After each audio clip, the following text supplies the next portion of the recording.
All rise, veuillez vous lever.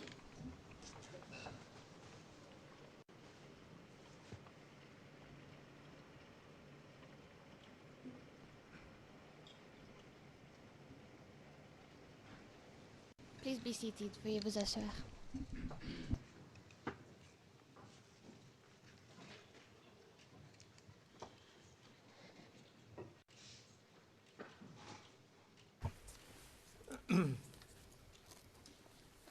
Good morning. Le juge président, bonjour monsieur le témoin, bonjour à tous. Monsieur le Président, Good morning. Before I start, Avant de commencer votre interrogatoire par les parties, nous avons quelques consignes préliminaires à vous donner. Tout d'abord, nous souhaitons que vous décliniez votre identité. Quel est votre nom de famille? Quel est votre nom et votre lieu de naissance? je suis Koulibaly Minafé Joseph, né le 18 avril 1979 à Katula, Tabouana. Père Koulibaly Tafoche, mère Touré Nana, tous originaires de Katula. no, doesn't matter. You are Ivar. Peu importe, vous êtes ivoirien, vous êtes ressortissant ivoirien. And can you tell us also your ethnicity? Quelle est votre ethnie et quelle est votre religion? Catholique. And what was your occupation? Quelle était votre profession au moment de la crise? Et je fais référence à la fin 2010, début 2011. Terre, Militaire, soldier in which? Militaire, c'est-à-dire soldat au sein de quelle division, de quelle armée, de quelle compagnie? Est-ce que vous pouvez être plus précis? Et quel était votre grade? j'étais brigadier au sein de l'artillerie au Baza. Okay. And today? Très bien. Et aujourd'hui, quelle est votre profession? Je suis au groupement ministériel des moyens généraux. Can you please repeat because it? Pourriez-vous répéter votre réponse? Les interprètes ne vous ont pas compris. Vous avez dit quelque chose militaire. Sergent au groupement ministériel des moyens généraux.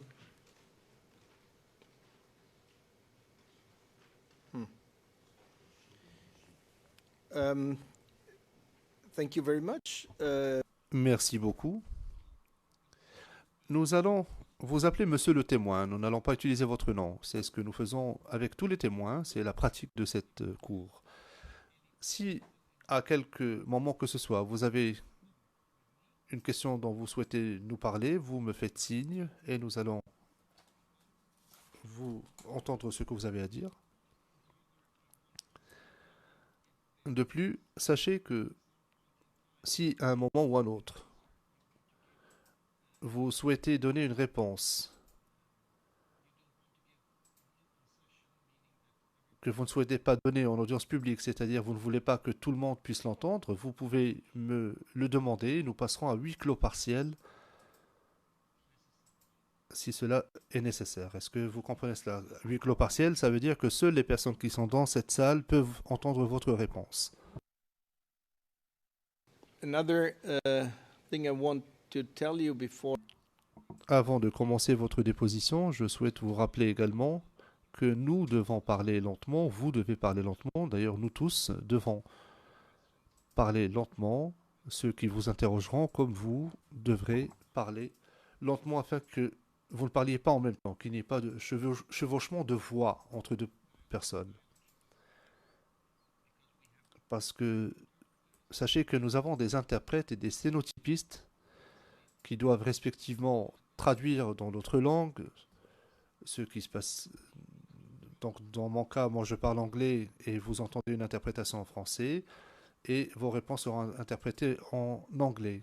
Ainsi, nous pourrons nous comprendre. C'est pourquoi je vous demanderai de parler lentement, comme je suis en train de le faire maintenant, afin d'aider les interprètes et les sténotypistes qui transcrivent ce qui est dit. Si je vous fais un signe de la main, sachez que vous êtes en train de parler trop rapidement et vous devrez alors ralentir. En ce qui concerne votre déposition, vous savez que vous êtes témoin devant cette cour. Notre chambre a été constituée afin de connaître de l'affaire le procureur contre messieurs Bagbo et Blégoudé. Vous le savez certainement. Et donc, vous avez l'obligation, en tant que témoin, de répondre aux questions qui vous seront posées par les parties. Vous allez devoir y répondre donc, sur la base de vos connaissances et vous devez dire la vérité. Est-ce que cela vous convient? Est-ce que vous comprenez cela? Ok. Très bien. Vous êtes ici en tant que témoin. Et en tant que témoin, votre rôle est d'aider la Chambre dans sa recherche de la vérité.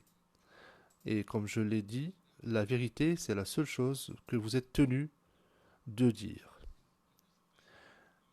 À cet effet, je vous demanderai de lire à voix haute la formule qui se trouve devant vous, qui est en fait l'engagement solennel de dire la vérité. C'est les textes de la Cour qui l'exigent. Je vous demande donc de lire à voix haute ce que vous avez devant vous.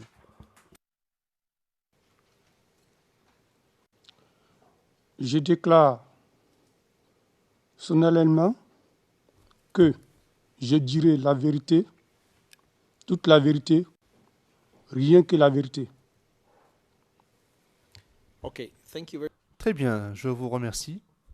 Je pense que votre interrogatoire par l'accusation va commencer maintenant. Donc, je donne la parole à monsieur le procureur. he starts with the putting questions. Interrogera en premier lieu. Monsieur Demirjian, merci Monsieur le Président. Bonjour Madame, Monsieur les juges. Bonjour Monsieur le témoin. Bonjour. Nous nous sommes rencontrés très brièvement hier, mais je me représente. Mon nom est Alexis Demirjian et j'ai quelques questions pour vous concernant ce que vous avez vécu en l'an 2010 et 2011. Juste pour votre information, nous avons déjà entendu de la preuve concernant le bazar, donc nous n'irons pas dans tous les détails de votre déclaration et mes questions seront précises sur certains sujets. D'accord? Okay. Alors, vous nous avez déjà indiqué que vous étiez brigadier au sein du bazar.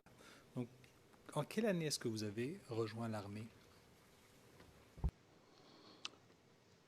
J'ai rejoint l'armée le 1er août 2000.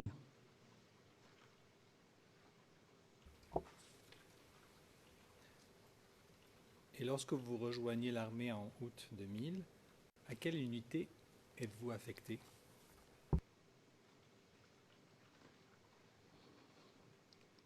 J'ai été recruté à l'EFA de Boaké. C'est là-bas que j'ai fait ma formation. Ensuite, après la formation commune de base FCB, il y avait les élections en 2000, il y avait des discussions il y avait des litiges entre le président Gbagbo et Gueye. On nous a envoyés sur Abidjan. Moi, ils m'ont envoyé au Baza.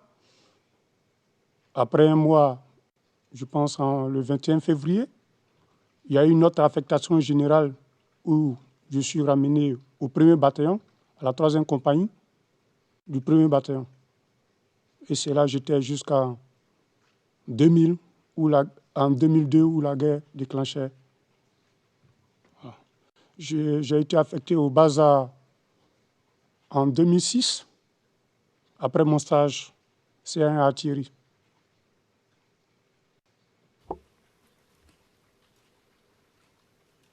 Très bien. Alors, parlons un petit peu de votre formation militaire. Vous avez mentionné la formation commune de base. Est-ce que vous pouvez indiquer à la Chambre quelles autres formations vous avez suivies?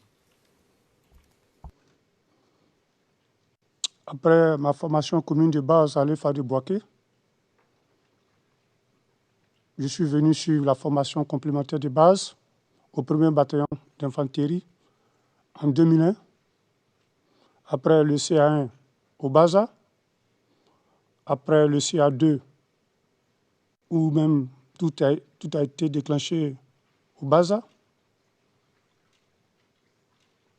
Et actuellement, je suis titulaire d'un BA1 artillerie sol-sol, où je l'ai fait en 2015, au bataillon d'artillerie sol-sol, basse à Boaké.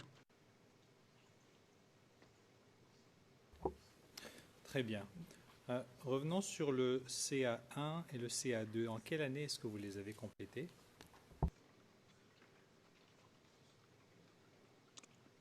Le CA1, c'est en 2006 je l'ai fait. Le CA2 a débuté le 17 août 2010. Normalement, sur le message, il devait prendre fin le 17 décembre 2010. Mais quand nous avons commencé, il y a eu un arrêt de stage en faveur des élections présidentielles en 2010. Donc, nous n'avons pas pu terminer. Nous sommes restés dans cet état et puis il y a eu la crise générale, tout a été arrêté, bon, chacun s'est cherché. Ce n'est qu'en 2012 qu'on est venu composer pour le test final et que j'ai obtenu mon diplôme. Très bien. Alors donc, si je vous replace un peu juste avant les élections en octobre 2010, vous aviez le CA1. Et pour être clair, est-ce que cela, c'est une formation pour le type d'artillerie sol-air seulement, ou bien est-ce que c'est sol-air et sol-sol? Bon, pendant la crise, les deux unités sol-air et puis sol-sol, ils étaient ensemble. Donc, on nous donnait une connaissance sur les deux armes. Voilà. Donc, je peux dire mon CA1 et CA2, c'est les deux armes, parce qu'on nous donnait toute la connaissance sur les deux armes qui étaient présentes. Très bien. Alors, pour nous situer un petit peu, si on se place au mois d'octobre 2010, juste avant la période électorale, qui était votre supérieur au sein du Baza? C'était le colonel Dadi Rigobert et il avait un surnom Rato.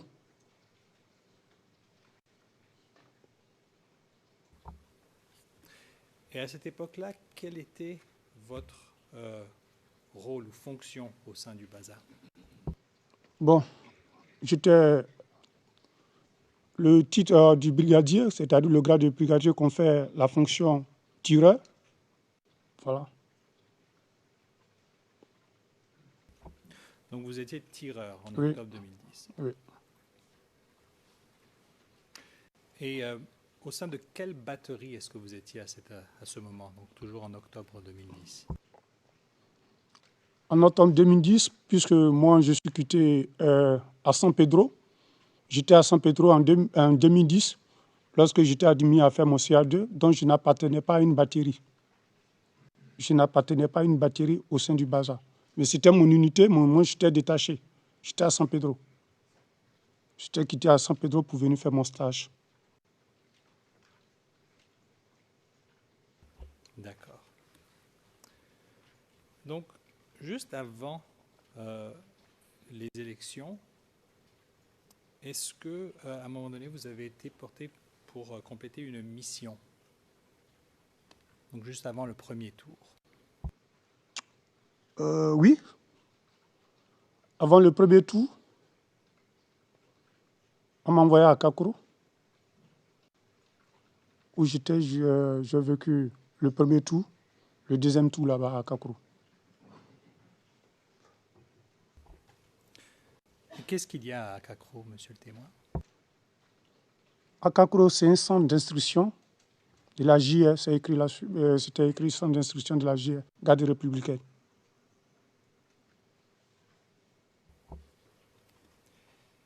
Et quelle était votre mission?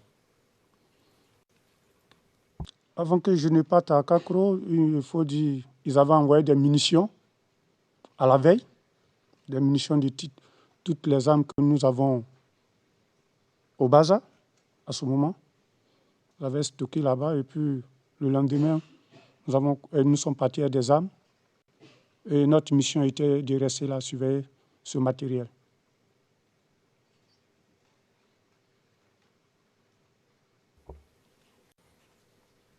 Avec qui êtes-vous parti à Kakro pour surveiller ce matériel?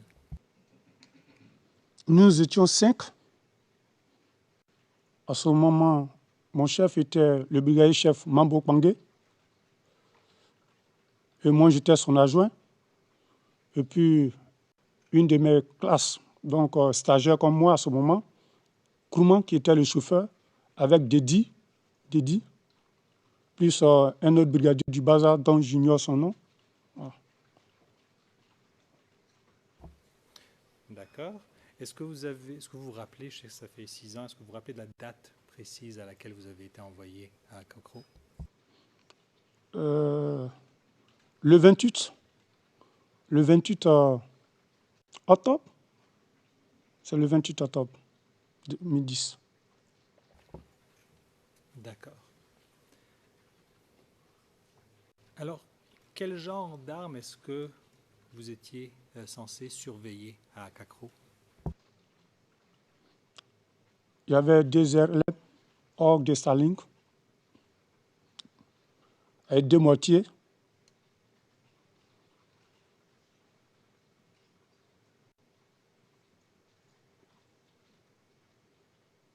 C'est ces armes-là, nous étions censés surveiller. Les 2 mortiers étaient de quel calibre? 120 russes.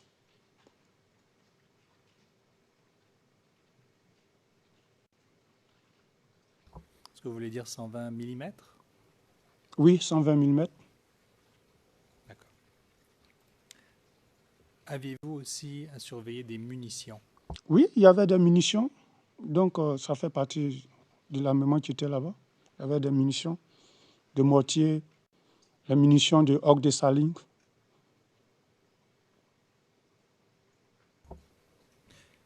Et savez-vous pourquoi ces armes et ces munitions avaient été envoyées à Kakro? Non. D'accord. Alors, vous êtes basé là, comme vous nous dites, au mois d'octobre, novembre et le mois de décembre aussi, c'est exact? Oui, je suis resté jusqu'à 25 décembre 2010, date à laquelle où on m'a accusé de pouvoir former des gens à Kakro et que j'avais des coups de fil soupçonnés de téléphoner avec les FAFN rebelles à ce temps, où ils m'ont relevé ce même jour, ils m'ont enfermé. Avant d'être enfermé, le chef de corps et le commandant en second, qui était capitaine Gouy à ce moment, m'a d'abord entendu à son bureau. On a échangé. Il a dit, voici ce qu'on t'accuse. Je lui ai demandé s'il avait des preuves. Il ne m'en a jamais donné de preuves. Et le soir, au rapport de 17h30, ils m'ont demandé d'aller au rapport où le chef de corps, le colonel Dadi Rigobert, est venu en retard déjà. Et quand lui on passait la ration, il a parlé et il m'a demandé de sortir. Il a levé son arme. Il dit, il va tirer sur moi. Que moi, je suis à Kakro, je forme des rebelles. Est-ce que c'est pour la mission que je suis parti? Il a remis son arme. En tout cas, c'était vraiment c'est Dieu que je priais. C'était un coup de chance. Parce qu'il pouvait appuyer sur la détente, tout était fini pour moi. Après avoir fini, il a ordonné qu'on m'enferme. Ils m'ont enfermé. Et c'est là que je suis resté jusqu'à 15 janvier en prison. D'accord. Je vais revenir en plus de détails sur cette question de votre arrestation, monsieur le témoin, mais avant d'y arriver. Durant cette période, donc du 28 octobre jusqu'au 25 décembre 2010, est-ce que vous voulez prendre une petite pause, Monsieur le témoin? Non, on peut aller. On peut y aller? Oui. D'accord.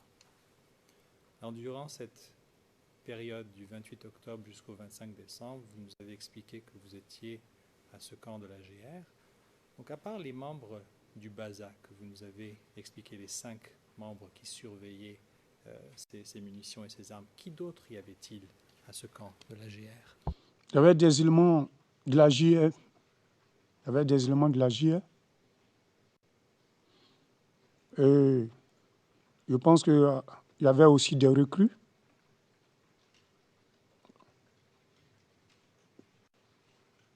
D'accord. Alors, parlez-nous un petit peu de ces recrues. Est-ce que vous les avez vus vous-même? Oui, j'ai vu certains. J'ai vu beaucoup. Parce que avant qu'on arrive, 3 semaines, chose qu'on appelle, quand nous sommes arrivés, on a trouvé qu'il y avait des recrues là. On a même échangé, qu'on causait, qu'on jouait au ballon avec eux. Ils nous ont dit qu'ils ont été recrutés il y avait 3 semaines de cela, que les autres étaient allés pour les élections. Eux-mêmes, on devait venir les chercher. On a échangé sur les formations, comment ça s'est passé, les recrutements, parce que moi, je n'étais pas au courant. Ils sont rentrés dans les détails, parce que là, avant qu'on arrive à la campagne électorale, le président Gbagbo s'était rendu, je pense, à Beauville, où un jeune homme, où il avait promis à un jeune homme de le mettre dans l'armée. Donc, c'était à cette occasion qu'ils étaient recrutés. Ils étaient beaucoup, moi je ne connaissais pas les noms. Ce qu'on a trouvé, ils étaient malades. D'après les gens, n'avaient pas assimilé la formation. Donc, ils étaient restés là. On ne pouvait pas les utiliser. Ils étaient là donc, pour un apprentissage encore.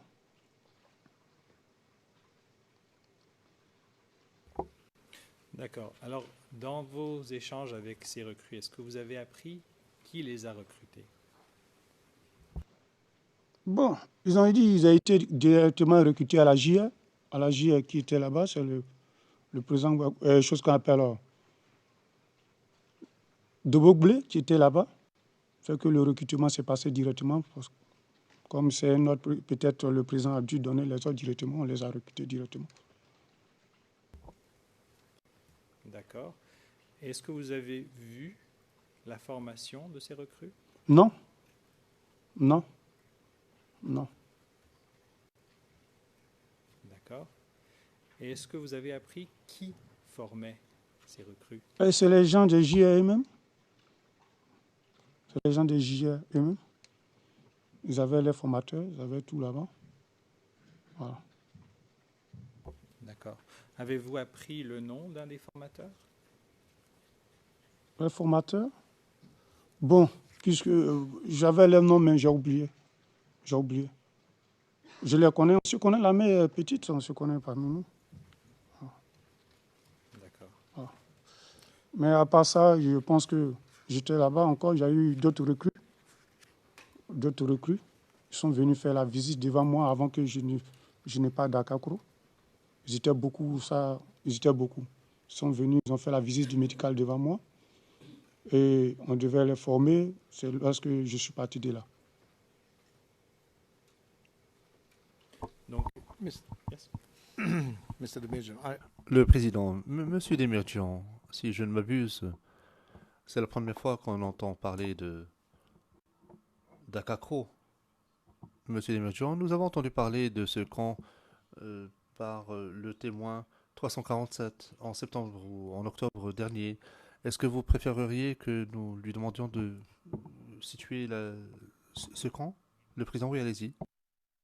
Et où se trouve ce camp de la GR à Akakro? C'est situé où? Akakro, je pense que c'est derrière Benjerville, environ 10 km, vers Mbato-Boaké.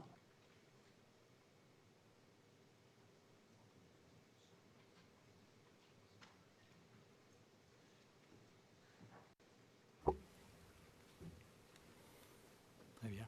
Et monsieur le témoin, est-ce que vous savez si c'était un camp temporaire ou un camp permanent de la GR?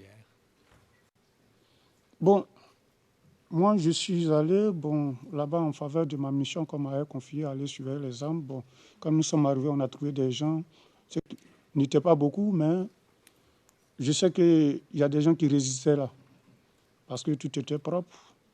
On a trouvé des gens permanents. Mais à côté du camp, il y a un petit village qui est là. On disait que les gens venaient là, s'entraîner et former les gens, ils partaient. Bon. Mais il y avait toujours des gens qui restaient pour surveiller le camp, pour entretenir le camp. D'accord. Et vous nous avez dit que c'est à 10 km de Bingerville. Oui, environ 10 km, je ne connais pas précisément, mais environ. Okay. Dans quelle direction à peu près? Bon, quand vous arrivez à Bingerville, je pense que vous allez tout droit. La route principale, vous la prenez tout droit. Okay. Vous arrivez là-bas. On reviendra peut-être avec une carte à un moment. Oh, ok, une carte. Donc, vous avez parlé de cette deuxième vague juste avant votre départ Oui. de recrues. Oui. Est-ce que vous avez un ordre d'idée du nombre de recrues? Là, j'avais des centaines. Ils étaient beaucoup. Okay. Et tout à l'heure, lorsque je vous demandais le nom d'un formateur, vous disiez que vous avez oublié. On a un nom dans votre déclaration Oui. que vous avez donné aux enquêteurs au paragraphe 78. Et vous parlez d'un capitaine Blé. Est-ce que ça vous rappelle quelque chose? Le capitaine Blé était le responsable du centre d'instruction.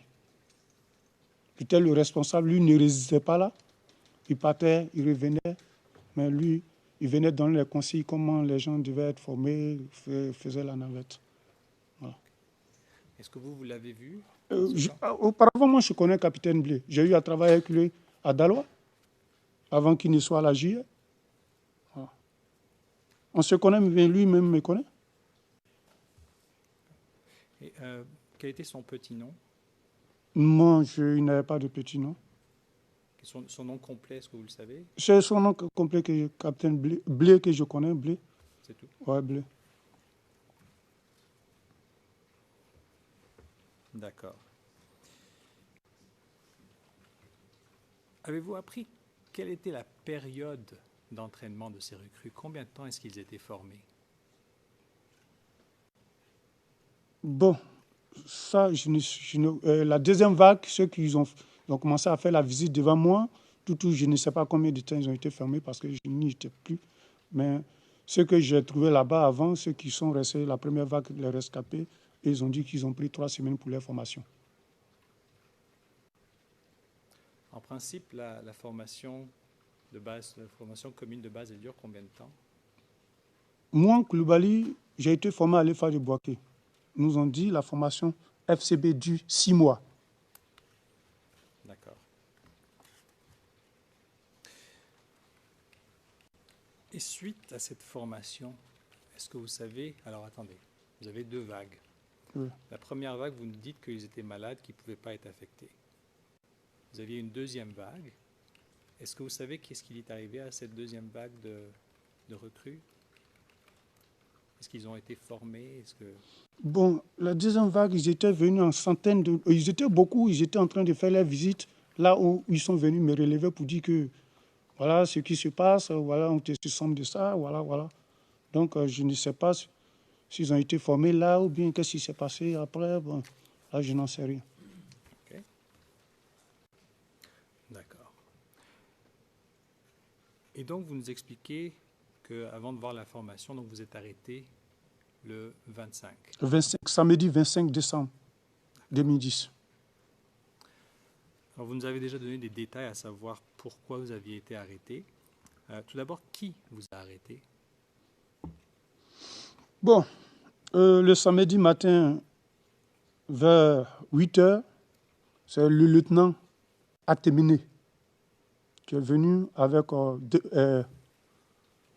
3 personnes, un chauffeur, plus 2 personnes, pour dire qu'ils sont venus me relever. Il nous a demandé qu'on aille s'entretenir entre nous, les éléments du bazar, parce qu'il y avait plein d'hommes là-bas. Il y avait des recrues qui faisaient les visites Il y avait les gens de JR, donc il a dit c'est notre celui seulement à Thierry qu'il va raconter. Nous sommes allés dans le dortoir où on dormait, il nous a réunis et il a donné l'information. Avant de donner l'information, il a posé la question à mon chef de détachement qui était là, Mambo Pangé, de dire qu'est-ce qui s'est passé ici. Parce que c'est lui, on dirait, qui a appelé, qui a rendu compte. Et il a donné l'information. Il a interrogé chacun de nous. Moi, à ma connaissance, je lui ai dit, vraiment, je ne m'y reconnais pas. C'est pas tout ce qu'on me reproche, je ne m'y reconnais pas. S'ils pouvaient me donner des preuves, ils n'ont pas donné de preuves. Et il m'a dit, bon, que le colonel Dadi dit de venir te chercher. Donc, ils m'ont pris, ils m'ont envoyé au bazar. Ce jour même? Oui, ce jour même.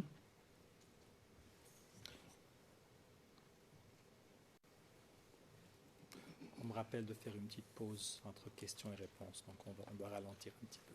OK. D'accord. Alors, on vous ramène au bazar et vous parlez d'un rassemblement de 17 heures. Oui. De quoi s'agit-il, ce rassemblement de 17 heures? Bon, vous savez, chez nous, l'armée, le matin, on fait le rassemblement.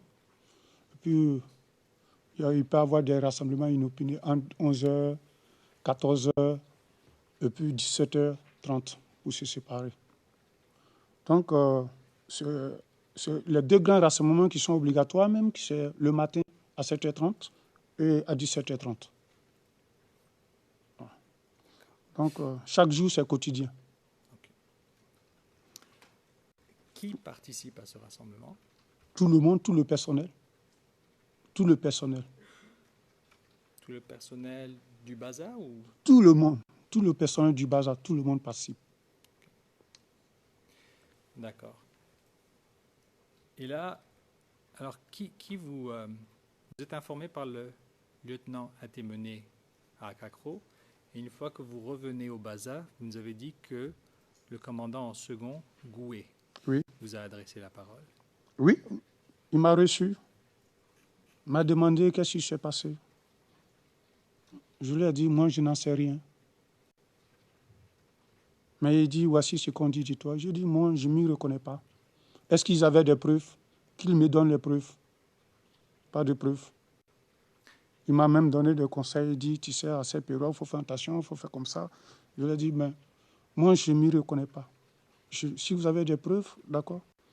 Mais vous m'accusez de quelque chose que je ne fais pas. D'accord. Et exactement de quoi est-ce qu'on vous a accusé? On m'a accusé de pouvoir, 1, de former des gens à Kakro, 2, de pouvoir communiquer avec les SFAFED. Voilà. D'accord. Et vous avez ensuite expliqué qu'il y a eu un échange avec le commandant Dadi. Oui, Alors c'était au rassemblement de 17 heures, devant tout le monde, où il a levé son arme pour me menacer.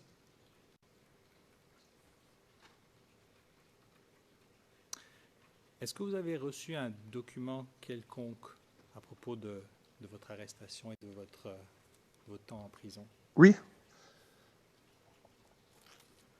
Il m'a envoyé un document, le capitaine Goué, quand il m'a enfermé. 2 jours après, il m'a envoyé un CR de punition pour signer. J'ai refusé de signer. Ils sont répartis ça. Sur la punition, ils avaient dit éléments de tenue de présentation correcte, mais faisant la politique.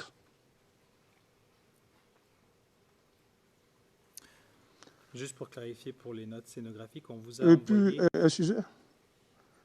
Et puis, Goué est réparti avec la punition. Il y a un sergent-chef qui était l'adjudant du camp, qui m'ira renvoyé. Plus tard, vers les 21h, il pleuvait ce jour. Ils m'ont fait sortir de ma cellule pour que j'y. Il m'a demandé des conseils. Il dit, petit, il ne faut pas faire bras de fer avec ton chef. Fais ce que tu signes. Ce qui est sûr, dans la vie, si tu ne le fais pas, Dieu t'aidera. Il faut signer. Et si tu ne le signes pas, ça fait comme tu défies l'autorité. C'est pas bon. Donc, je l'ai signé, il est reparti à ça.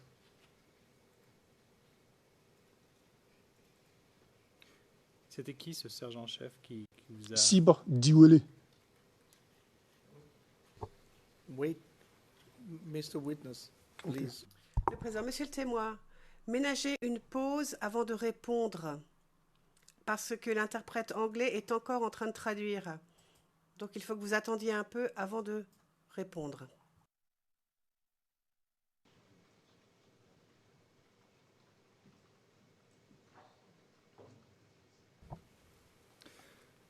Oui, alors je voulais vous demander une clarification. Vous avez dit que vous avez reçu un CR de punition. Oui. Est-ce que vous pouvez expliquer au juge c'est quoi un CR?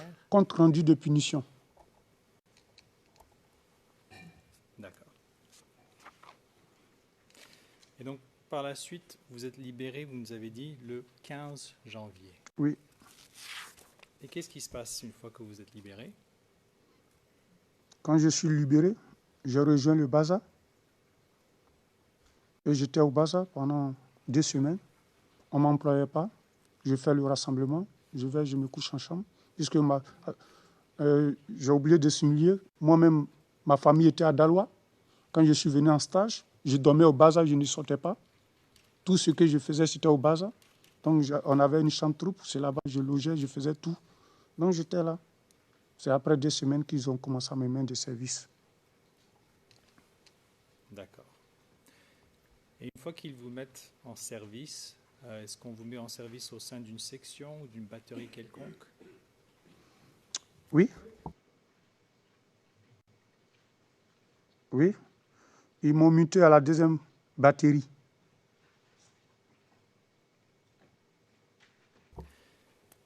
Et cette 2e batterie, elle était menée par un chef? Oui. Alors, lequel?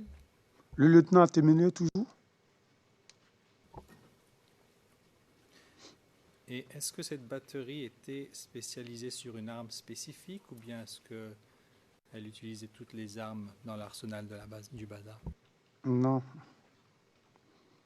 On utilisait toutes les armes qui étaient présentes au bazar. D'accord. Alors, avant de traiter de vos missions, j'ai quelques questions de clarification à vous demander à propos de la structure et de l'armement du bazar. Encore une fois, on a entendu beaucoup de preuves à ce sujet, donc je ne vais pas vous demander de nous expliquer toute l'artillerie, tout l'arsenal, mais j'ai des questions très spécifiques. D'accord? Alors, tout d'abord, une batterie. Est-ce que vous pouvez nous expliquer de quoi est-ce qu'elle est composée? Une batterie, c'est une compagnie, comme on le dit à l'infanterie, c'est une compagnie de combat. Il y a le commandant de batterie, l'adjudant de batterie, il y a les chefs de section. Mais la batterie ça dépend de l'armement que vous utilisez dans une batterie. Et puis, chose aussi du personnel. Parce que si vous avez de l'artillerie où il y a beaucoup de personnel et d'armes, une batterie peut aller à 6 pelotons, d'autres peuvent aller à 3 pelotons, 4 pelotons, qui sont les sections. C'est les pelotons qu'on appelle sections en artillerie. Et donc, la 2e batterie Oui. qui est menée par le lieutenant a été menée. Est-ce que vous vous souvenez de combien de pelotons elle avait? Nous avons 3 pelotons. Et est-ce qu'il y avait des armes spécifiques qui étaient assignées à cette batterie ou bien elle utilisait... Enfin, peut-être que vous pouvez nous dire, est-ce que vous avez des armes spécifiques assignées à la 2e batterie? Non.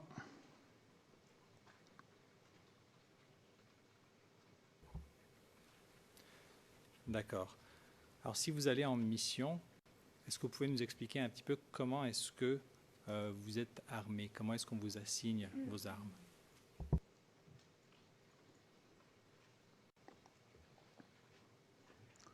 Bon, chaque mission au bazar avec son arme spécifique. Hein.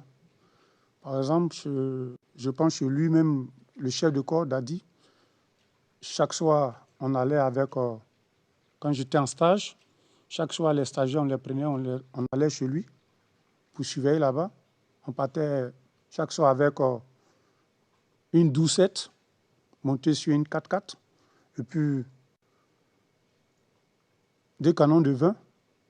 On partait chez lui, c'est ce qui était là-bas. Et puis il y avait l'armement même du camp. Le camp était encerclé, on avait mis des positions partout au camp. Il y avait des butubes. Il y avait des canons de vin aussi. Il y avait canons de vin aussi.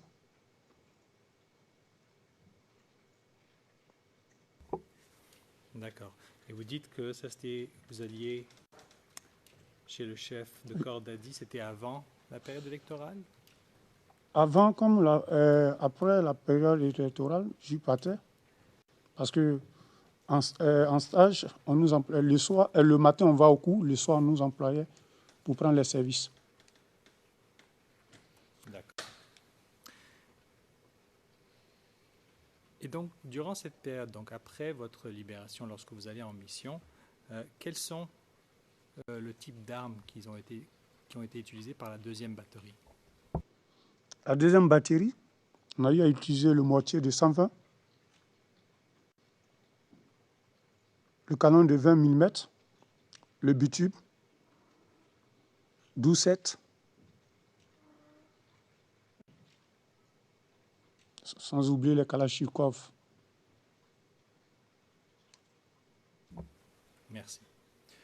Alors, Monsieur le témoin, comme je vous disais, on a déjà entendu de la preuve sur les différentes armes. J'aimerais qu'on se concentre sur le 120 mm.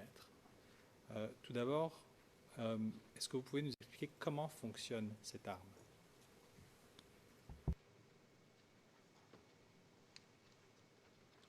Le 120 mm, c'est un mortier russe, parce qu'il y a plusieurs mortiers de 120 mm. Il y en a un de rayures, il y en a un de tubes lisses. Ce que nous avons au bazar à ce moment, c'était des tubes lisses. Donc, il employait et on utilisait à 5 un chef de pièce, un pointeur-tireur, un artificier, un chargeur. Et puis, bon, j'ai oublié le deuxième mot, je vais vous dire ça après si je me rappelle. Sinon, c'est à 5 qu'on utilise. Donc, c'est comme ça qu'on utilise. Chaque personne a son rôle. Le chef de pièce lui donne des rôles. Le tireur, lui, il exécute les tirs. Il aide les servants à mettre l'arme dans la direction donnée par le chef de pièce. Voilà. L'artificier, lui, confectionne les munitions. D'accord. Et le 120 mm, quel genre de tir est-ce qu'il effectue? Il effectue des tirs coupes. D'accord. Et savez-vous quelle est la portée du 120 mm? La portée maximale? Ce qu'on avait au bazar russe, sa portée maximale allait jusqu'à 6 km.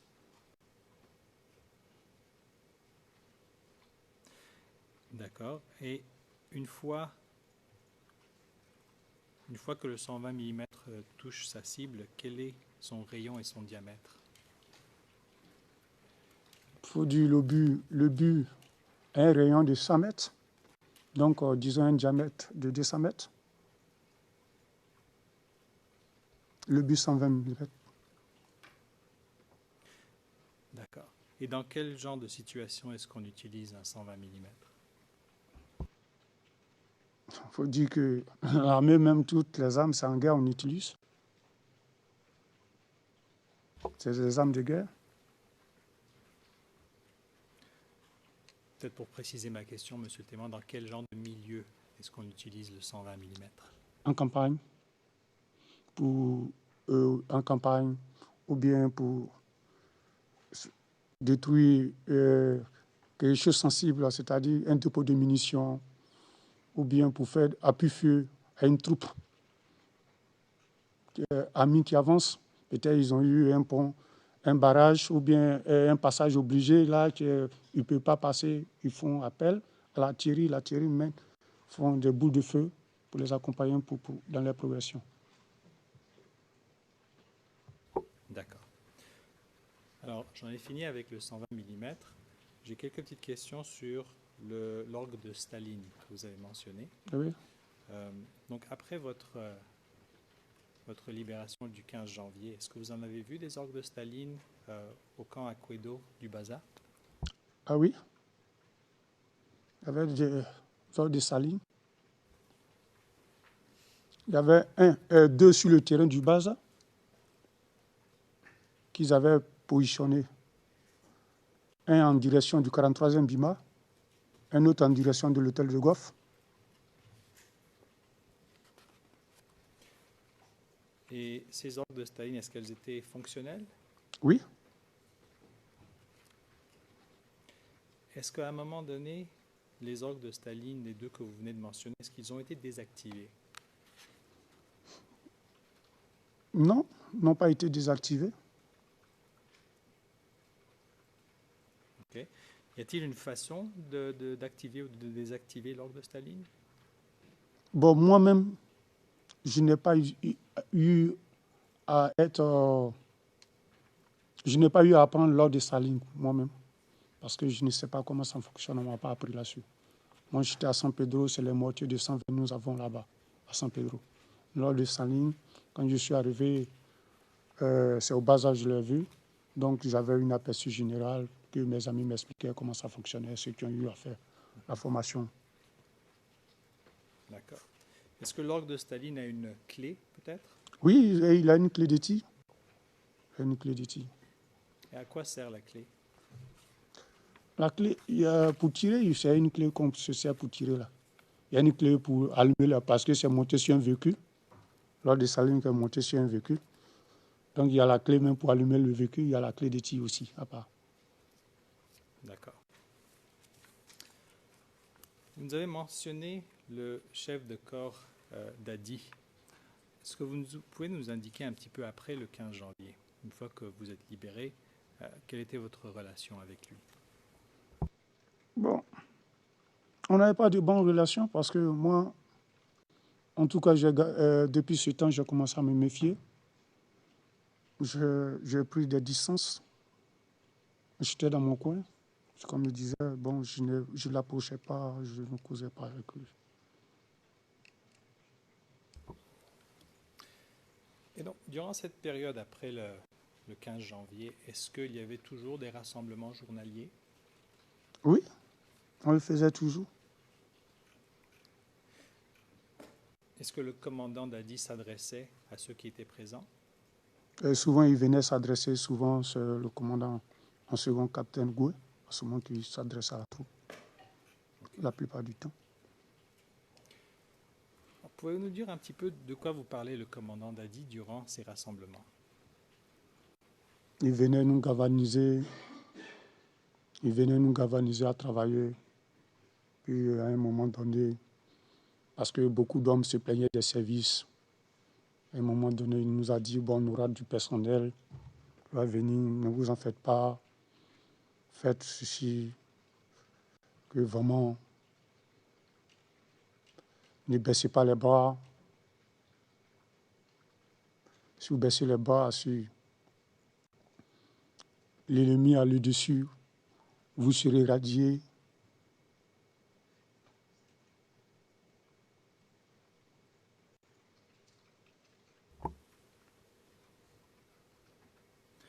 Dans quel contexte est-ce qu'il vous disait ce genre de choses, que vous serez radié, que l'ennemi...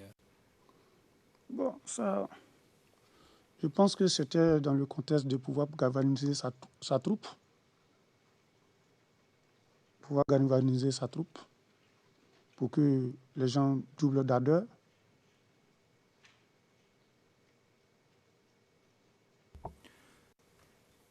Vous nous avez dit que les gens se plaignaient et qu'ils disaient qu'il y aura du personnel qui va venir. Oui. Est-ce que là, ça s'est passé? Est-ce que du personnel a rejoint le Baza? Oui, je pense. Beaucoup même, des milliers après. Je pense que c'était dans le mois de mars, non? Oui, dans le mois de mars, il y a eu beaucoup. Bon, je ne peux pas dire le nom parce qu'ils étaient beaucoup.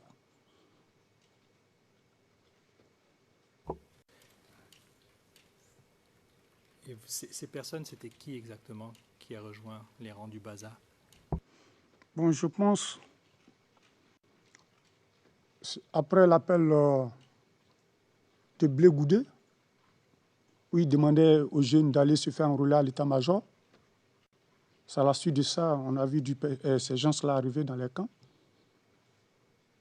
D'autres n'avaient pas de treillis, d'autres portaient des Rangers, d'autres, tu dois voir, un, il a la chemise treillis, d'autres, ils ont le pantalon treillis. Bon, ils étaient en bigarré.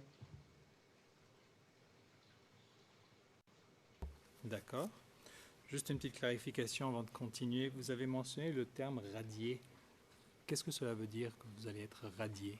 Radié, c'est ne plus être employé par l'armée, ne plus être reconnu militaire. D'accord. Et avant de revenir encore une fois sur cette question du personnel, vous nous avez dit que Dadi s'adressait aux troupes pendant ces rassemblements. Est-ce que durant ces rassemblements, il faisait allusion à la situation post-électorale?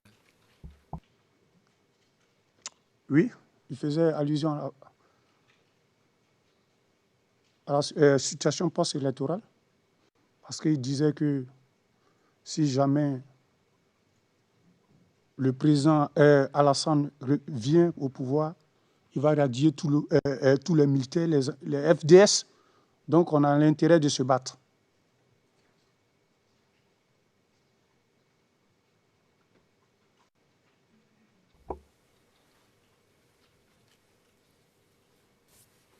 D'accord. Alors vous avez mentionné le président Alassane.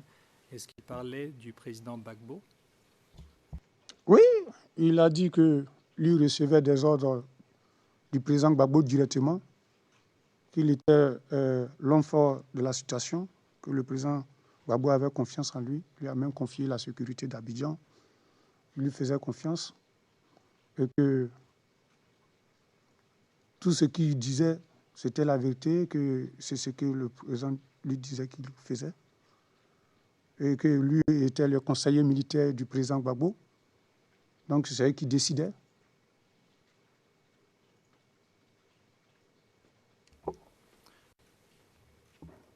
À quel moment est-ce qu'il a fait allusion au président Gbagbo? Donc, vous parlez des rassemblements, c'était durant quelle période? C'était pendant la période crise électorale qu'il faisait allusion. Il a même dit qu'il y aura des voitures quand il va aller voir le président. Je sais qu'il va avoir le matériel parce que le président lui fait confiance. Et effectivement, quand il est parti, il a envoyé des 4x4. Avant cela, même avant que peut-être je n'ai pas eu à mentionner dans mon édition, il y avait des Russes et des gens qui sont arrivés pour la formation du personnel sur les armes spécifiques, telles que l'orgue de Saline, des Blancs. Bon, je ne sais pas s'ils étaient russes ou pas, mais ils parlaient anglais. Voilà.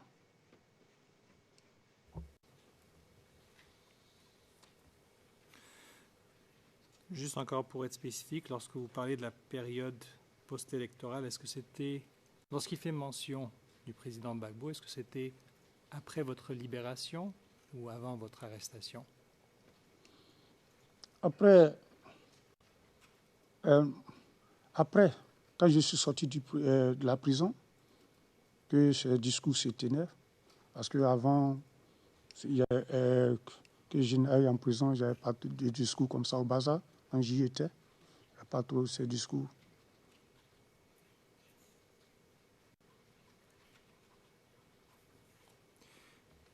Et donc, comment est-ce que vous avez appris que le commandant Dadi faisait allusion au président Gbagbo?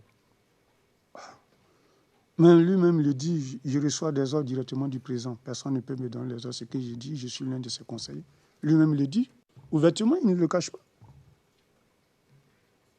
Il ne le cache pas, il le dit ouvertement. Moi-même, je vais souhaiter qu'il soit là, parce qu'en face à face, et là, il ne peut pas nier. Parce que quand je suis seul, comme ça, c'est pas bon. Vous dites qu'il le dit. Excuse me, Mr. Witness. Président, une minute. Monsieur le témoin, pourriez-vous parler plus clairement en articulant et dans le micro, donc en vous mettant plus près du micro pour que les interprètes vous entendent mieux? Monsieur le témoin, deux petites précisions. Donc, lorsqu'il fait allusion au président Gbagbo, ça se passe où? À la place d'Armes, il intervient à la place d'Armes, devant tout le monde. Et à quelle fréquence, ou combien de fois est-ce qu'il a fait allusion au président Gbagbo et à ce que vous venez de nous dire? Bon, il y a eu plusieurs fois, mais je ne peux pas vous dire comme le nom, mais il y a eu plusieurs fois.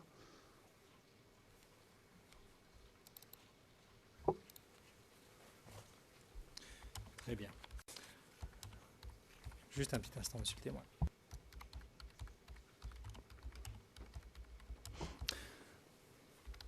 Qui d'autre était présent lorsque le commandant Dadi faisait allusion au président Gbagbo? Je prends tout le personnel du bazar en témoin, parce que quand il parlait, tout le monde était là, tout le monde au rassemblement. Le personnel du bazar.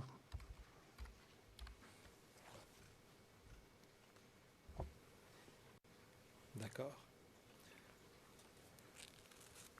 Si nous pouvons revenir à cette question du personnel qui ont rejoint le bazar après l'appel de M. Blegoudé. Est-ce que vous avez un ordre d'idée du nombre de recrues qui vous ont rejoints? Vraiment, il y en avait beaucoup. Il y en avait beaucoup. Vraiment. Je n'ai pas une idée exacte parce que je n'étais pas à l'instruction lorsqu'on les apprenait à tirer parce qu'ils sont venus. Ce n'est pas une formation en tant que telle qu'on leur donnait.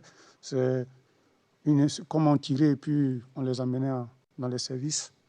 Donc je n'ai pas une idée du nombre. Mais ils étaient beaucoup. Ça peut dépasser 300. Est-ce que vous-même, vous avez eu à les former? Jamais. Est-ce que vous avez vu cette formation? Oui, j'ai vu cette formation. J'avais mes promos stagiaires qui étaient à ce moment-là. Ils ont pris quelques-uns parmi eux qui partaient les former.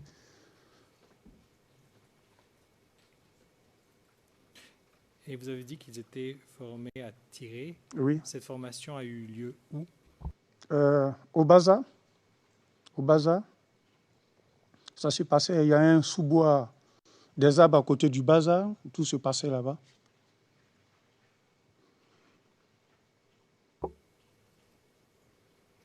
Et combien de temps durait cette formation?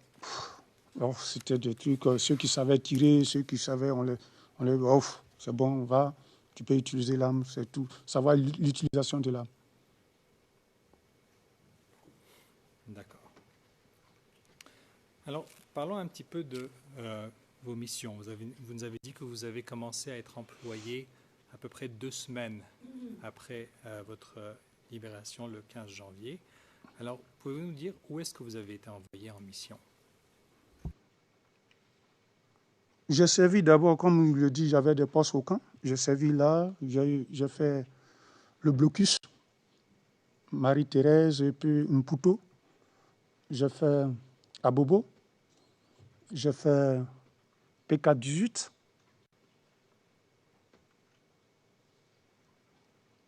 D'accord.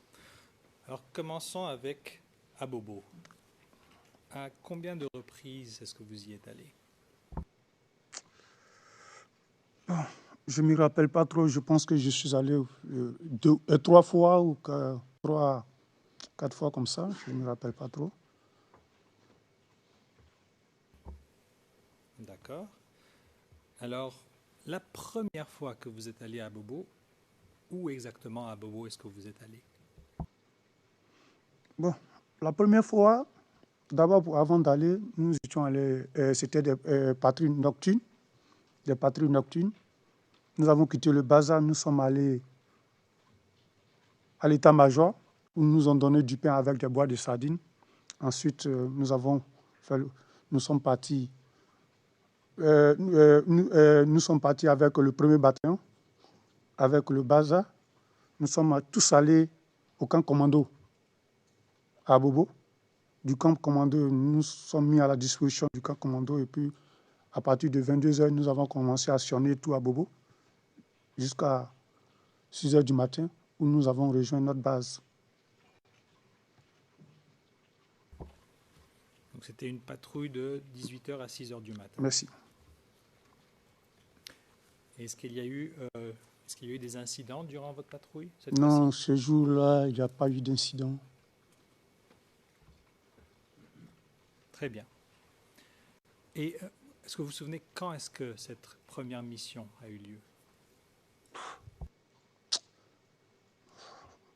Je sais que c'est vers la fin janvier qu'ils ont commencé à m'employer. Ben, je n'ai pas une date précise où je suis parti. Ok, donc si on se place par rapport à votre libération du 15 janvier, vous nous dites que cette première mission, ce serait à peu près fin janvier? Fin janvier? D'accord. Juste un petit instant. Est-ce que vous vous rappelez qui était le commandant du camp commando à cette occasion-là, durant cette première mission?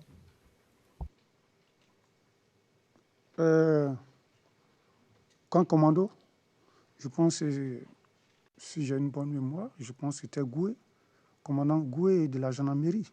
Je pense bien. C'est son frère cadet qui était au bazar, si j'ai bonne mémoire.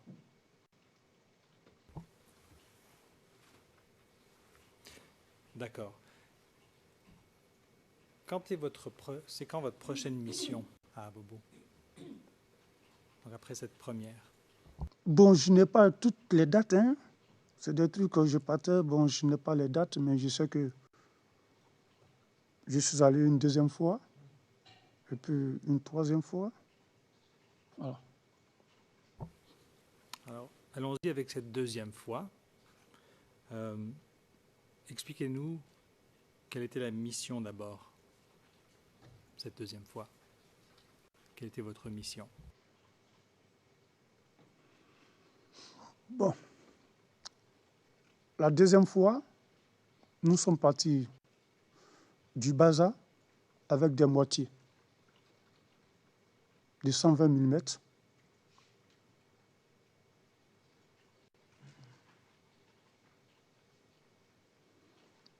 Et c'était le matin que nous sommes partis.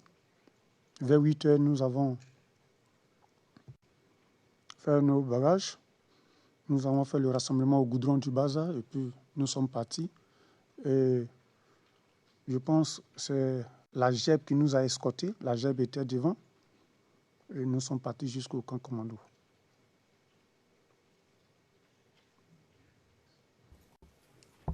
Juste un petit instant.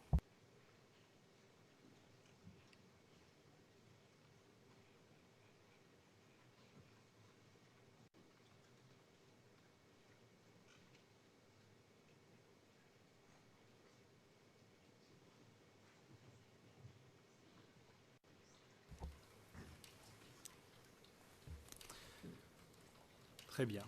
Alors, vous nous avez dit que vous avez quitté le matin avec le GEB.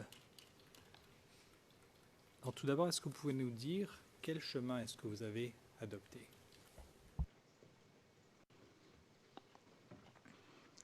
Bon, le chemin là, puisque j'ai eu à faire plusieurs missions actuellement, je ne me rappelle plus, mais je sais que nous sommes partis avec des moitiés. Nous sommes allés à Agban. C'est d'Agban que nous sommes partis avec la GEB jusqu'au camp commando. D'accord.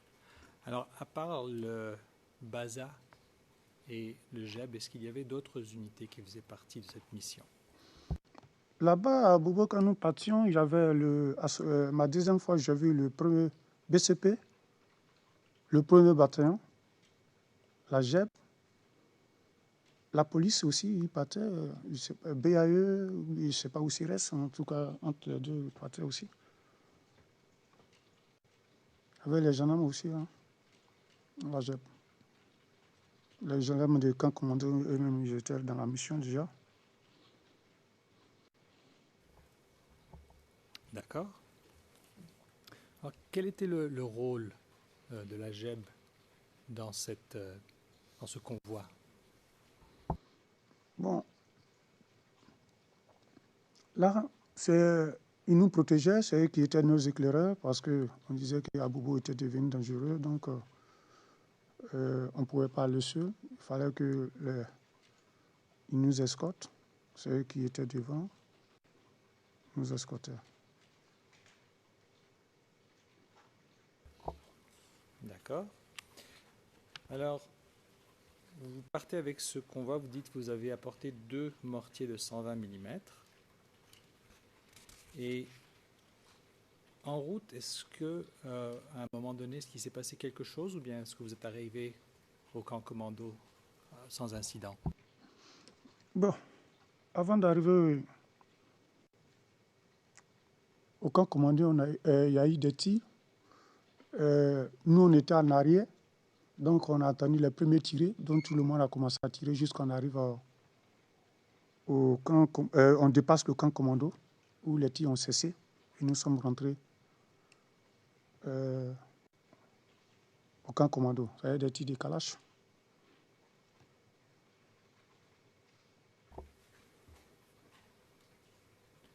Est-ce que le véhicule dont vous faisiez partie au Baza, est-ce que vous avez tiré aussi? Oui, le véhicule, on a tiré aussi. Et vous tiriez vers où? Bon, puisque dans le véhicule, on se donne dos. Il y a 2 bancs, 2 tireurs à gauche, 2 tireurs à droite, chacun tire dans sa direction.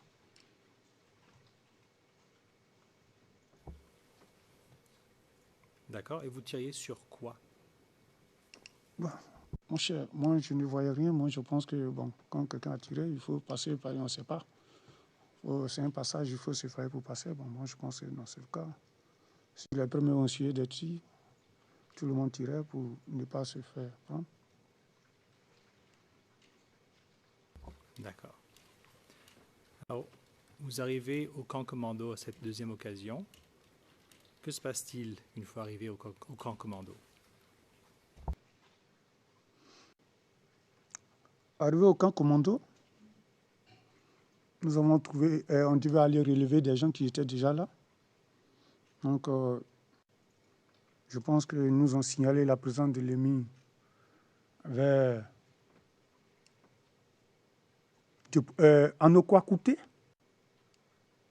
Donc, le commandant qui était là a demandé qu'on parte là-bas. Donc, chacun a pris son matériel. Nous sommes partis.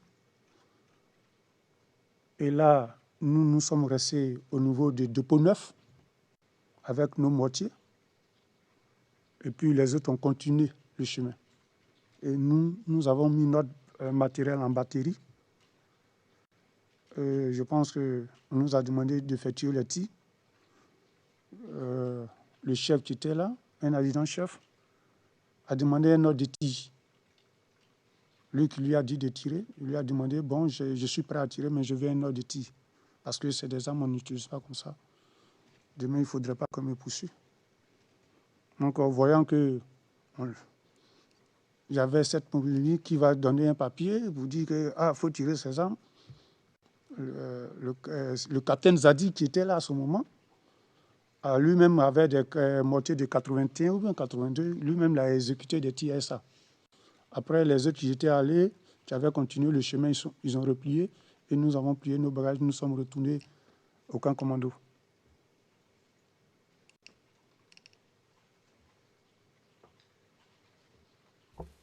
D'accord. Alors, tout d'abord, dépôt 9, ça se trouve où, monsieur le témoin? Dépôt 9, ça se trouve à Bobo, sur la route d'Anyama, avant d'arriver à la nouvelle gare d'Abobo. Et à cet endroit, vous dites que on vous a demandé de tirer. Qui est la personne qui a demandé de tirer les obus de 120 mm? C'est le capitaine Zadi, qui était avec nous, c'est lui qui nous a demandé de tirer. Et notre chef, qui était l'adjudant Yapo, a dit non, lui ne peut pas tirer. Il faut un ordre écrit.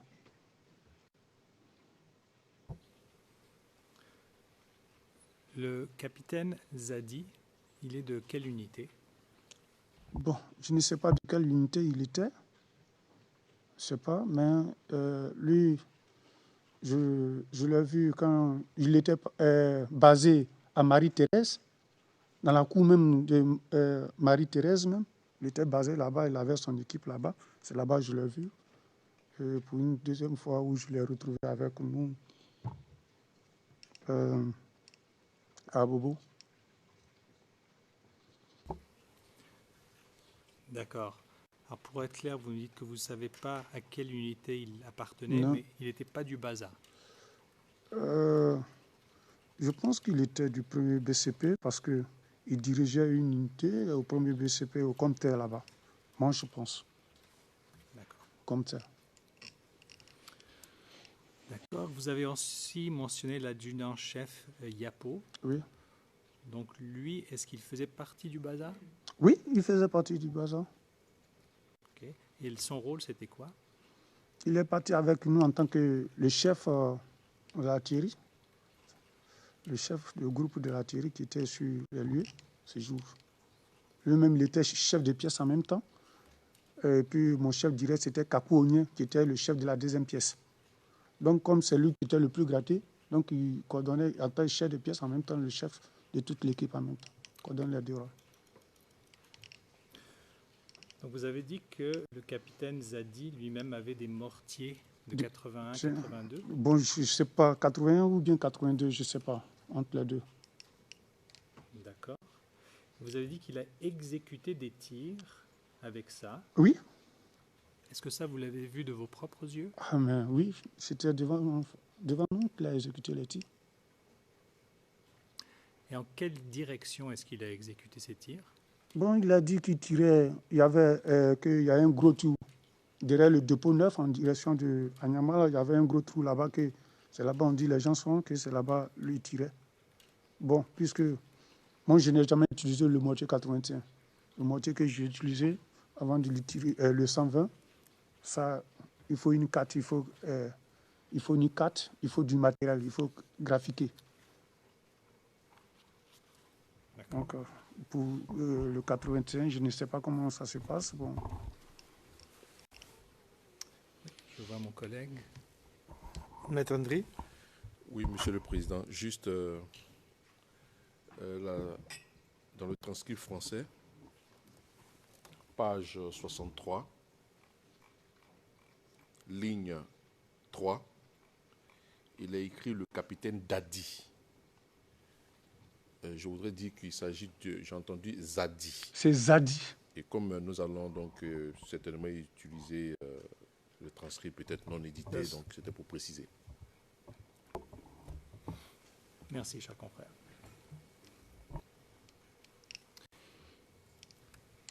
Monsieur le Okay, témoin, thank you. Le président, très bien, merci. Vous poursuivez. chef Yapo, pouvez-vous nous expliquer pourquoi il a demandé un ordre écrit? Bon, chez nous, à l'artillerie, nos armes sont très spécifiques. Hein. Avant de les utiliser, il faut un ordre écrit. Avant de l'utiliser, même l'artillerie, le président doit donner un ordre écrit parce que demain, s'il y a quelque chose, tu es le responsable. Parce que c'est des armes de guerre. À l'artillerie, c'est comme ça, toujours.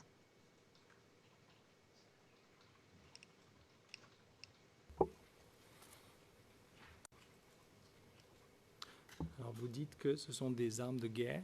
Oui. Juste un Les instant. destructions massives, parce que quand un obus tombe, sa portée d'abord dépend du... il y a des choses comme on le dit en artillerie.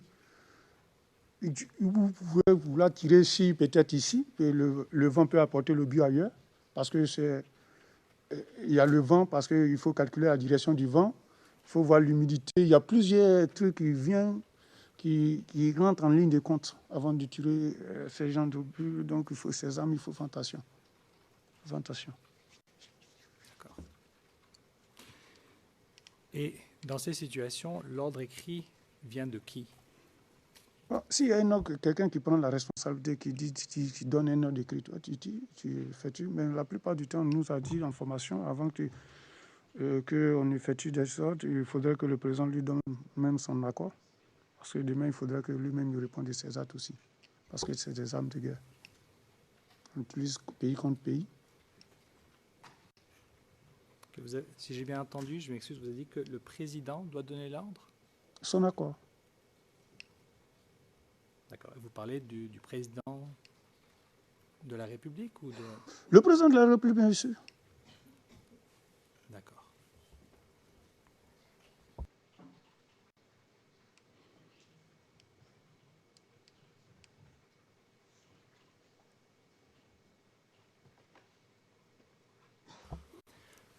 Ok.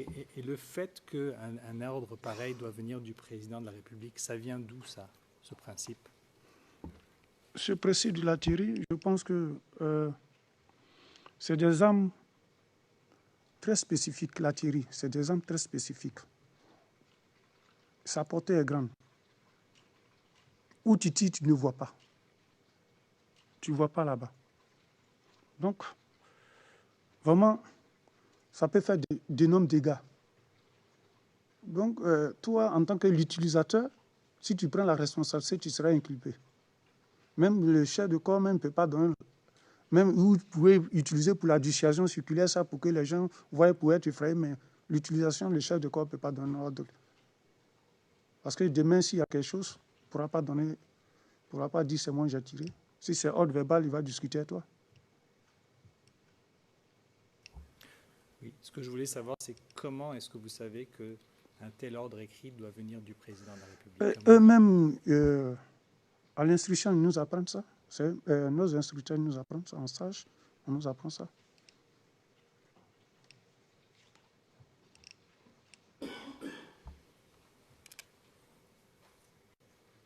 Combien de tirs a effectué le capitaine Zadi à cet instant? Bon, je n'ai pas compté le nombre d'obus qu'il a tirés.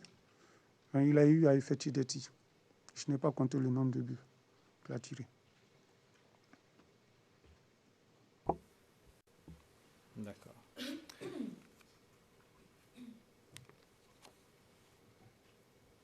Donc ensuite, vous dites que vous êtes replié sur le camp commando, c'est exact? Oui. Ok. Et est-ce qu'à un moment donné, vous êtes retourné au camp Akwedo? Non, on est resté jusqu'à le lendemain où il y a eu la relève. D'accord. Monsieur le témoin, vous vous souvenez, lorsque vous avez donné votre déclaration aux enquêteurs, avoir marqué l'endroit du dépôt neuf où ces tirs ont été effectués? Est-ce que vous vous souvenez de ça? Que sur une image, vous aviez marqué l'endroit? Bon, je ne sais non plus, mais peut-être si je vois le coin, si j'ai marqué, je dois reconnaître sur la figure. La semaine passée, lorsqu'on vous a remis votre déclaration pour la relire, est-ce qu'on vous a aussi remis les images sur lesquelles il y a eu certaines marques? Oui, il y a eu des photos, des ceci, ben, tout ça, moi je l'ai feuilleté rapidement. Bon. D'accord. Si on pourrait afficher à l'écran le document CIV OTP 0037 0467, le numéro 8 sur notre liste.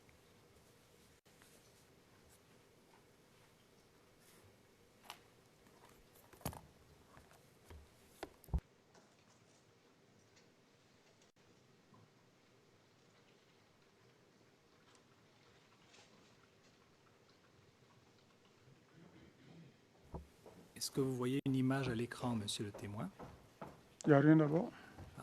On va vous aider. Et c'est public pour les fins des notes. D'accord. Monsieur le témoin, est-ce que vous voyez l'image devant vous? Oui, je vois une image. Est-ce que vous reconnaissez cette image? Oui. Ok. Alors, de quoi s'agit-il? Il s'agit là de notre emplacement où nous avons mis notre boîtier, le dépôt neuf, et puis l'emplacement du Capitaine Zadi. Puis je vois la nouvelle gare d'Abobo, je vois le carrefour Agripac. D'accord. Et les notes qu'on voit sur cette image, elles ont été placées quand?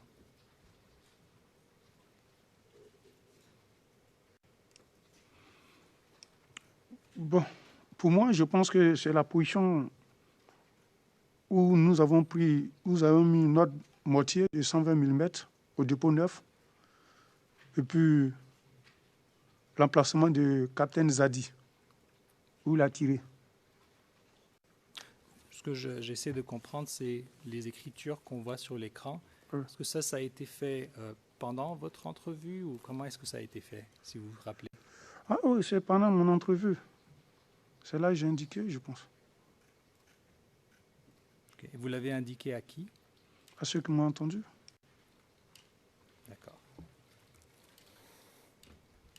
Do your honors have any questions on this? Monsieur le Président, Madame, Monsieur les juges, est-ce que vous avez des questions à poser concernant cette image, cette photographie? Le juge président, je n'ai pas entendu ce que vous avez dit parce que j'ai écouté l'interprétation. Monsieur Desmergian, je ne voyais pas la transcription. Est-ce que vous avez des questions à poser au sujet de cette image? Non? Très bien, je vais passer à autre chose. Your honors, are we going until Monsieur le Président, est-ce que nous suspendrons l'audience à moins quart? Le Président est intervenu hors microphone. So you have a full session. Vous avez un volet d'audience complet, c'est ce que je voulais dire. Monsieur le témoin, j'aimerais qu'on passe maintenant à la mission suivante. Donc après la deuxième mission, votre troisième mission à Abobo. Où est-ce que vous êtes allé durant cette deuxième mission? La deuxième mission à Abobo. Après la deuxième mission, la mission, vous nous avez dit que vous avez fait 3 ou 4 missions à Abobo. Alors on a fait la première, la deuxième. La troisième mission, lorsque vous allez à Abobo, où est-ce que vous allez? Quand on partait, c'était pour aller faire la relève au camp commando, bien sûr. Nous sommes partis du Baza, toujours, à Orban. Nous sommes partis avec les gens du premier bataillon, premier BCP et le GEB. Nous avons fait convoi. Ces jours-là, je pense qu'ils nous ont dit qu'on ne pouvait pas prendre la voie normale. Nous sommes passés par sans manquer pour pouvoir rejoindre le camp commando. D'accord. Alors tout d'abord, est-ce que vous vous rappelez à peu près quel mois ou quelle période est-ce que vous êtes allé pour cette troisième mission? Je sais que c'est dans le mois de mars. C'est dans le mois de mars. Mais la période, j'ignore. La date, j'ignore plutôt. D'accord. Alors, vous me dites que vous êtes passé par Agban. Alors, avant de quitter le camp du Baza, avec quelle arme est-ce que vous quittez? Avant de quitter au Baza, nous sommes partis avec des calaches. Chacun avait sa calache. Je pense que ce jour, nous avons un butube. Nous avons tracté aussi un butube sur notre camion. Et puis, nous sommes allés au Agban. D'accord. D'ailleurs, j'ai oublié de vous demander, lors de votre deuxième mission, lorsque vous retournez, vous nous avez parlé des 120. Est-ce que vous êtes retourné au Non, camp? les 120. Oh. Est-ce que vous êtes retourné au camp avec les 120? Non, les 120 sont restés sur place. Les 120 sont restés sur place. Juste pour être clair, sur place où? Au camp commando, c'est là. Parce que quand ils sont venus nous relever, on a passé les armes et les 120 à notre relève. Notre relève. D'accord. Alors, vous dites que vous avez pris une route alternative passant par Samanké. C'est exact? Oui. Ok. Encore une fois, sur votre chemin, donc depuis Agban jusqu'au camp commando, est-ce qu'il y a eu des incidents ou est-ce que vous êtes allé directement au camp? Du camp jusqu'à Agban, il n'y a pas eu d'incident. Pardon, je voulais dire depuis Agban jusqu'au camp commando. Agban jusqu'au camp commando, on n'a pas eu d'incident, mais on a effectué des tirs entre des tirs de Kalash, bien sûr, entre la gare, chose qu'on appelle, sans manquer, jusqu'à après SOS, parce qu'on a continué, pas en passant par le lycée, jusqu'à après SOS, et puis on a cassé dans le quartier, nous sommes rentrés au camp commando.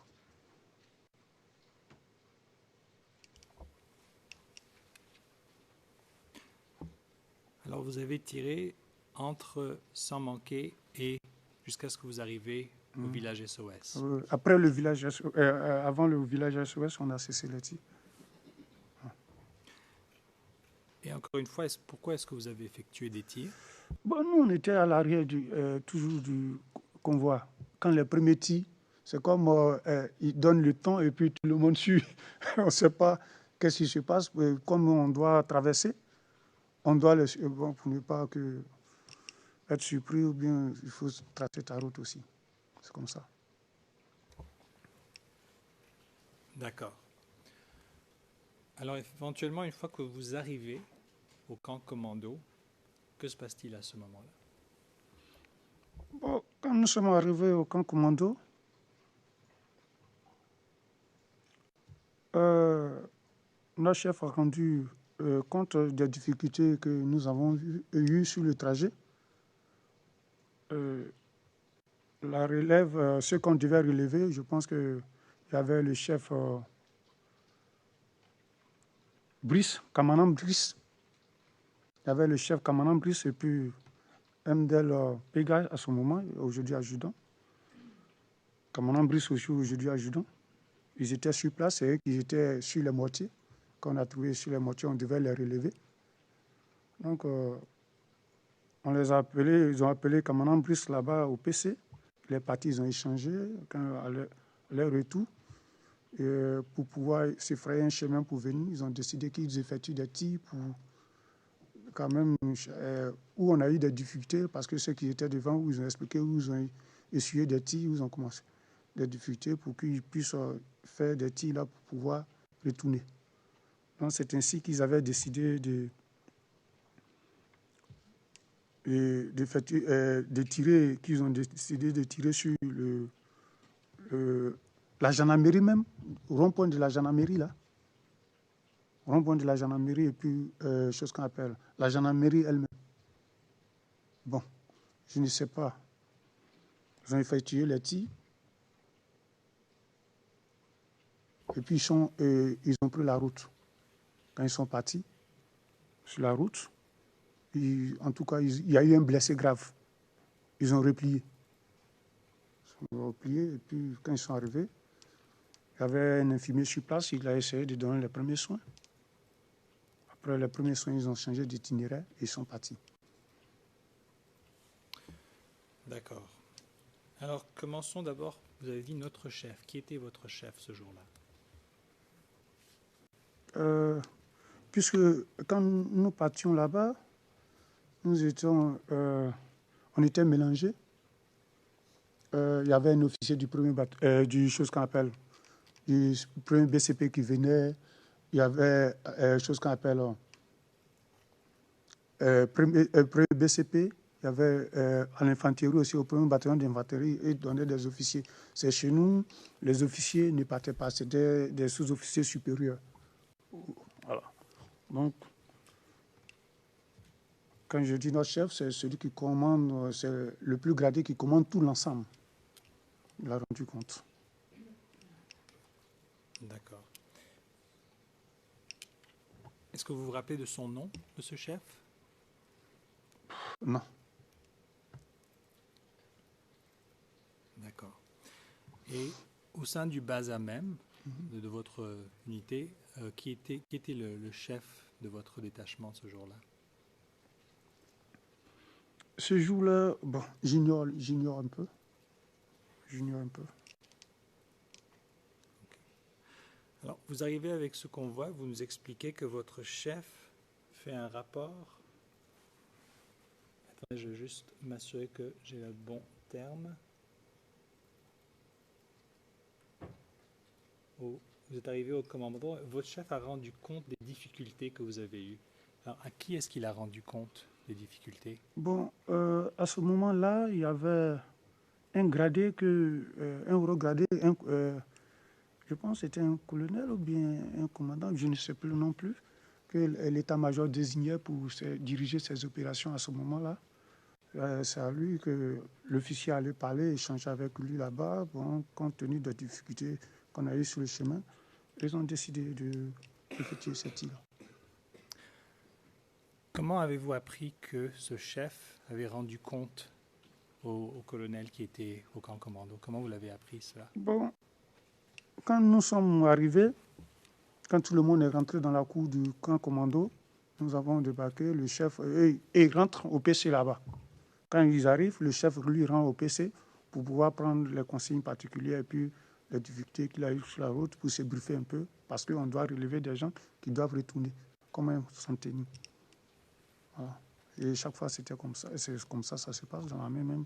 Quand il y a la relève, il y a les consignes qu'on se passe. Voilà. D'accord. Et donc ça, est-ce que vous avez vu cet échange vous-même ou bien vous l'avez Non, appris? je n'ai pas vu. C'était au PC. Nous, on était au dehors. Ils sont rentrés, ils ont causé. Et quand ils ont fini de causer, ils ont appelé l'MDL-chef Kamanan Brice, aujourd'hui adjudant. Ils l'ont appelé. Ils sont allés lui donner les autres. Il faut effectuer des tirs. Bon, lui, il n'a pas eu la présence d'esprit pour aller effectuer des tirs.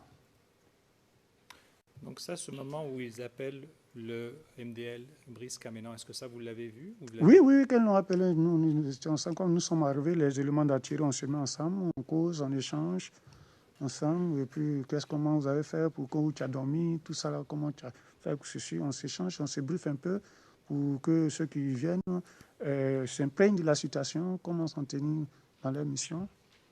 Voilà.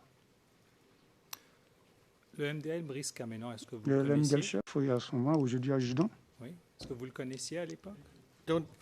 Please don't overlap. Le président, ne parlez pas en même temps, s'il vous plaît. Ok, je disais MDL chef à l'époque, aujourd'hui adjudant. Je l'ai connu au bazar. Depuis quand est-ce que vous le connaissiez? Bon. Depuis 2006, quand je suis venu faire mon CA1, il était l'un de nos encadrants au CA1. Ah. D'accord. Et vous dites qu'il y a un chef qui vient lui donner l'ordre.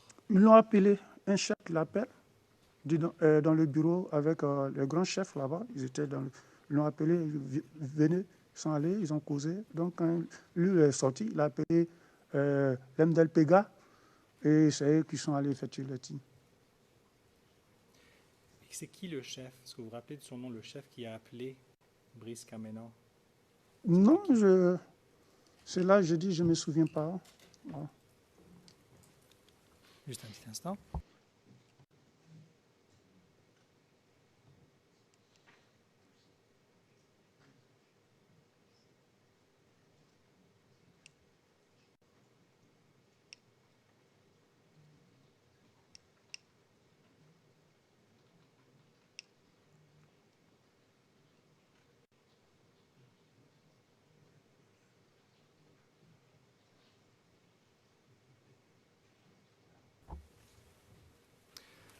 D'accord. Monsieur le témoin, ce jour, lorsque vous arrivez au camp commando, est-ce que vous savez qui était le chef du PC du camp commando?